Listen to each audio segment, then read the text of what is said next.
In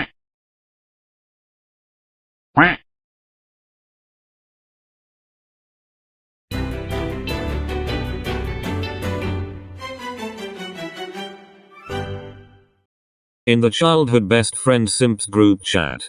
Hello my favorite losers. Let's do a boyfriend challenge.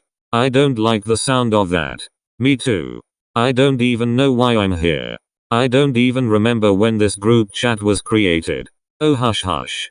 I made this exclusively because we're in a relationship with our childhood best friends. We love that for us. For real for real. If Suki accidentally spiked me in the face with a volleyball, I'd want him to do it again harder. Same for my Iwa. If he kicks me in the ass, I'd get on my knees and thank him. WTF. Oh shut up Kenma, I know you want Kuru to do the same to you. No objections. 𝙬𝙚𝙧𝙧 caught lacking. Shut up Yams, you suck. Yeah, what about it? Ha. Ha. Ha. 𝙗𝙗𝙗𝙗 Yams. Ogre. Get it. Kidding, too young for that shit. #minor moments. Oh my god. My head hurts. Which one? Yams, stop please, I am begging. I actually love you Yams. Yeah I love you too, I'm just that awesome. Too much, no one can outshine me. Ahoho, wanna bet 𝐿𝐿𝐿𝐿? Are you competing with me? Are you chatting? Bring it on. My spaghetti has sauce made with fresh picked tomatoes from the high mountains of Italy. What about yours? My spaghetti has banana ketchup with antioxidants, antihistamine, anti-inflammatory, antibiotic, with glutathione and cinnamon extract with ginkgo biloba. Jesus. Can I go now PLS? I wanna play. With what? Yams, if you don't stop. I was genuinely asking. 𝙬𝙚𝙧𝙧. Okay.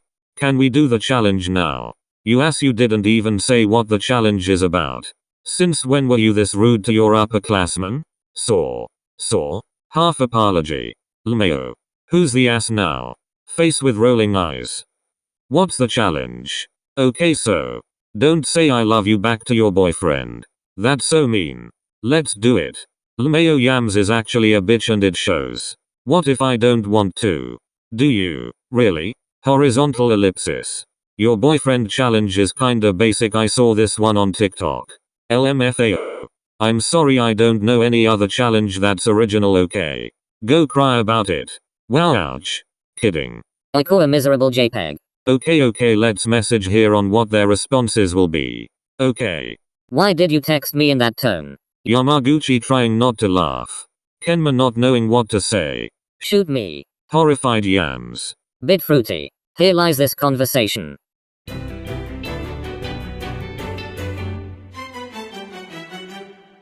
Kuru and Kenma. Kuru, who was laying on Kenma's bed, was currently scribbling on his notebook, his tongue sticking out as he scratched the side of his head in confusion. Kenma was on the other end on the bed, rolling his eyes as he stares at their previous conversation, wondering how and when he became friends with 𝐿𝐿𝙧𝙧 and Karasuno's middle blocker pinch server. How they became friends would be the biggest mystery he doesn't and may never know. He was about to stand up from the bed until he heard Kuru call over to him, gesturing for him to go over to him. Kenma crawled closer to Kuru and imitates his position. Yeah? I don't know the answer to this. And you think I know? Well? He shows Kenma the notebook that was filled with a bunch of equations and annotations with scribbles and question marks everywhere on the whole page. No chance. Worth a shot. Kuru flops his face on the mattress, grabbing the two pillows nearby and placing his head in between them and sighed deeply. Kenma moves away from him and grabbed his phone on the nightstand. I have been racking my brain for the past hour, and this is literally the only question left on my homework. I know. This is the first time I didn't answer a question in less than 10 minutes. I know. We had this lesson a few days ago and I understood the lesson. But I still can't seem to figure out the answer to this equation. I know. Could you please say anything except I know? I'm going to have a breakdown. I know. Kuru groans and removed the pillows that were squished against either side of his head and snaps his head towards Kenma with an unimpressed look. I'm going to throw a pillow at you. Kenma, in a swift movement, swerved to his left as the pillow Kuru threw at him flew by him, inches away from Kenma's face. He glances at the pillow on the floor then back to Kuru's annoyed expression. I know. You're really not helping. Kuru was about to speak once more before Kenma shoves a phone close to his face, startling Kuru in the process. He snatches the phone from Kenma's grasps and draws it closer to his face, his eyes squinting as he inspects the screen. His eyes widened as a grin slowly creeps up on his face as he looks at Kenma and back to the phone consecutive times. Don't make that face, you look like a creepy old man. Kuru's grin widened at that. So you've been searching for an answer the whole time I was ranting, huh? He quickly places a kiss on Kenma's cheek, then scooched a little further away from him, scribbling on his notebook while looking at his phone, copying the solution of the problem Kenma found online. Could have said so in the first place, KuroKen. Surprise. This is literally cheating, but that's okay, it can suffice. I'll put my pride away just this once. It's okay. It'll be okay. Are you really trying to convince yourself out loud? After Kuru finishes writing the last equation on his notebook, he hums happily as he closes the notebook and jumps on Kenma, the poor boy grunting as Kuru was, literally, hovering his whole body on top of him. You're the best boyfriend ever. I love you, pudding. Kenma contemplated for a while, but decided to do the challenge either way. He stayed silent and tried to breathe in as much air as he can since Kuru didn't seem to detach himself from Kenma. Moments later, Kuru rolled over to lay beside Kenma, turning to his side and propping an elbow on the bed and placing his chin on his palm while inspecting Kenma's face, which were looking anywhere but him. I know you don't say I love you too every time, but you didn't even say thank you for your service or say I know like usual. He frowns as he softly blows Kenma's hair away from his face, revealing Kenma, who was trying not to laugh at Kuru. Why do you look constipated? Do I stink? He sniffs his armpit. Or is it because I didn't shower today? Kenma snaps his head towards Kuru, his eyes widening. Oh my god, you don't love me anymore because you think I smell like a skunk. I still do, but I forgot to shower. Okay, I'm sorry. Who forgets to shower? I was so worried about my homework and coming over on time that I completely forgot. Stanky. Kuru's frown, quite literally, turned his frown upside down, and smirks maliciously, getting close to Kenma. Kenma's eyes widened and slowly inched away, seeing Kuru raising his arm up. What are you doing? Stay back. Say you love me too or be smothered. That is absolutely disgusting, Kuru. Kenma was cut off when Kuru lunges at a horrified Kenma, who immediately covers his nose with both of his hands as Kuru jumped on top of him, laughing menacingly. Say it. Kenma pushes Kuru's armpit away from his face and nodded frantically, his laughter coming out as a snort as he still covered his nose. He removes his hands away that was covering his nose and mouth once Kuru was at arm's length, the two doubling over from laughing so hard. Fine. I love you too. Now go shower. I have your spare clothes and towel in the closet. Kuru blew him a kiss and stood up from the bed. Very good, pudding. That's what I wanted to hear. Kenma rolled his eyes at him. He watched Kuru getting a spare towel and his clothes from a separate closet and walked towards Kenma's bathroom, his smile turning into a smirk. Don't miss me too much. I won't, don't worry. Kuru blows him a kiss once more and entered the bathroom, leaving Kenma smiling like an idiot. He quickly grabs his phone and updated the group chat. Back in the group chat. I did the challenge. Damn, that was fast. What was his reaction? The idiot forgot to shower, so he tried to rub his armpits against my face until I say I love you too. What the hell? Ha ha ha ha ha ha ha. That's so Kuru. I almost suffocated.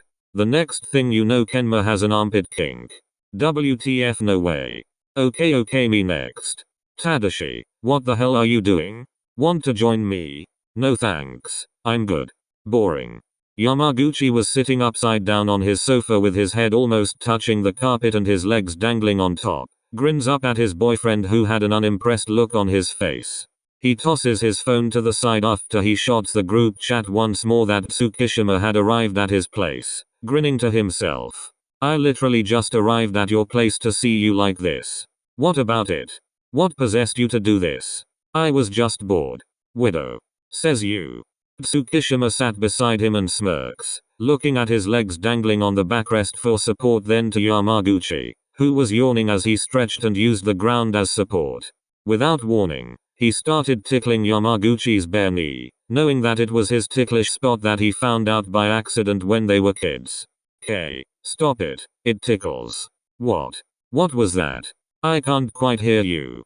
Yamaguchi fell off of the couch, hitting his back as he lets out a grunt and continued laughing nonetheless, still feeling ticklish even though TsukiYama had already stopped and was smirking maliciously at the green-haired boy doubling over with tears on his eyes on the fluffy carpet.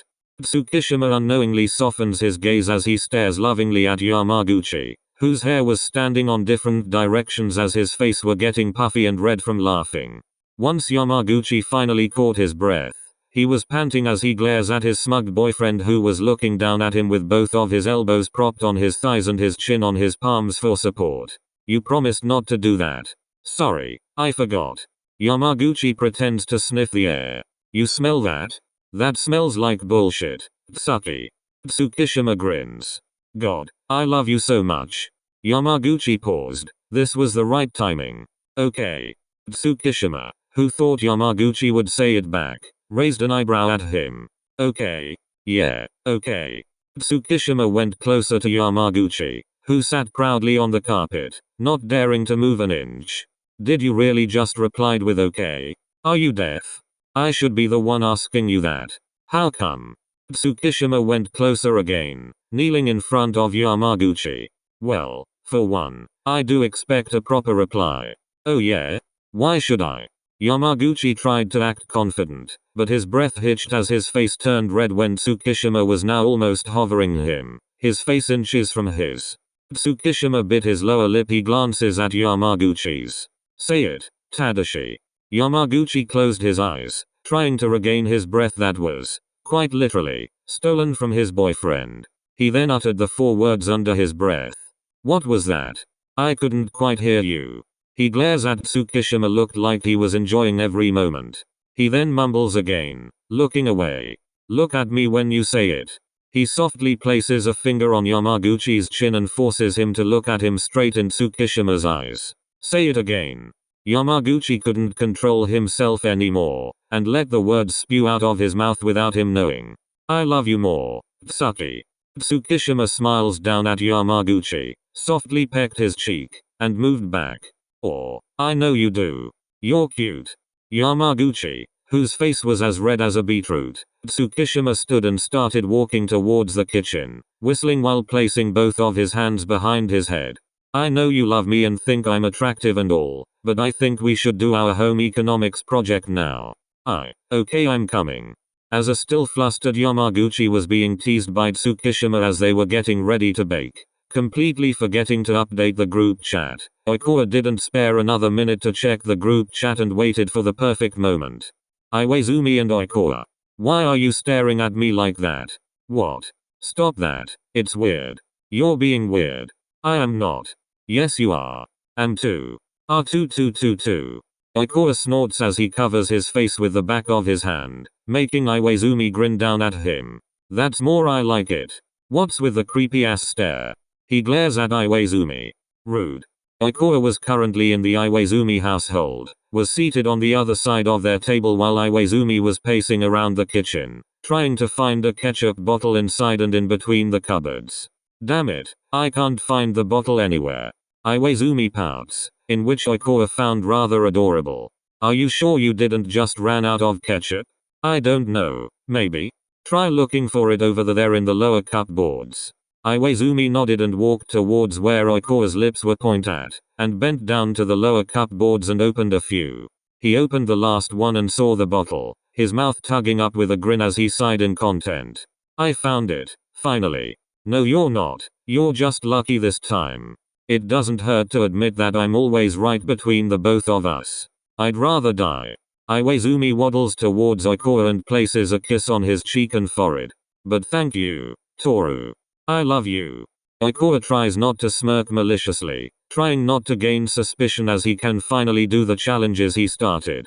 Oikawa stayed silent in response as he grabs the ketchup and mixes it with the mayonnaise, then grabbing a single fry that was slightly hot and then popping it in his mouth. In his peripheral vision, he sees Iwaizumi raising an eyebrow at him, but didn't say a word and sat on the opposite side of their mini bar table in the kitchen. After a moment of silence, while they were happily eating their French fries, 𝐖𝐈𝐍𝐻�10 cleared his throat. 𝐖𝐄𝐋𝐂𝐻𝐿 glanced up at him briefly, then back to the basket of fries. 𝐖𝐈𝐍𝐻�10 cleared his throat once more, a bit louder. 𝐖𝐄𝐋𝐂𝐻 ignored him. 𝐖𝐈𝐍𝐻�10 has had it and got up from his seat and stomped towards 𝐖𝐄𝐻. He grabs the collar of his shirt and draws his face closer to the brunette, who had a blank look on his face as he swallows the fries he stuffed in his mouth. 𝐖𝐈𝐍𝐻�10 cleared his throat right in front of him, the corners of his ears turning bright pink. You know, if you wanted my attention, you already have it. 𝐖𝐄𝐻 coos and pinches 𝐖𝐈𝐍�10's cheeks. You're so cute when you're clingy. 𝐖𝐈𝐍�10 then shook 𝐖𝐄𝐻 frantically. He could have sworn his eyes rolled to the back of his head. 𝐖𝐈𝐍�10 then shook 𝐖𝐄𝐻 frantically. He could have sworn his eyes rolled to the back of his head. 𝐖𝐈𝐍�10 turned red and aggressively shook him faster. I love you. Yes. I love you. Yes, I know. I love you. Yes, I know. 𝐖𝐈𝐍�10 stops shaking 𝐖𝐄𝐻 and crosses his arms, making 𝐖𝐄𝐻 almost snorting out loud because of how 𝐖𝐈𝐍�10 was acting. Say it back. No. Say it back. No. Why not? Because. Because? Just because. Then say it back. I don't want to. Say it. No. 𝐖𝐈𝐍�10 engulfs 𝐖𝐄𝐻 in a bear hug, making the two topple over the chair as 𝐖𝐄𝐻's back hits the wooden floor. He felt the pain for a millisecond, but was then laughing so hard with 𝐖𝐈𝐍�10 who was tickling him everywhere on his sides and his neck. Tell me you love me, 𝙤𝙤𝙤𝙤. No.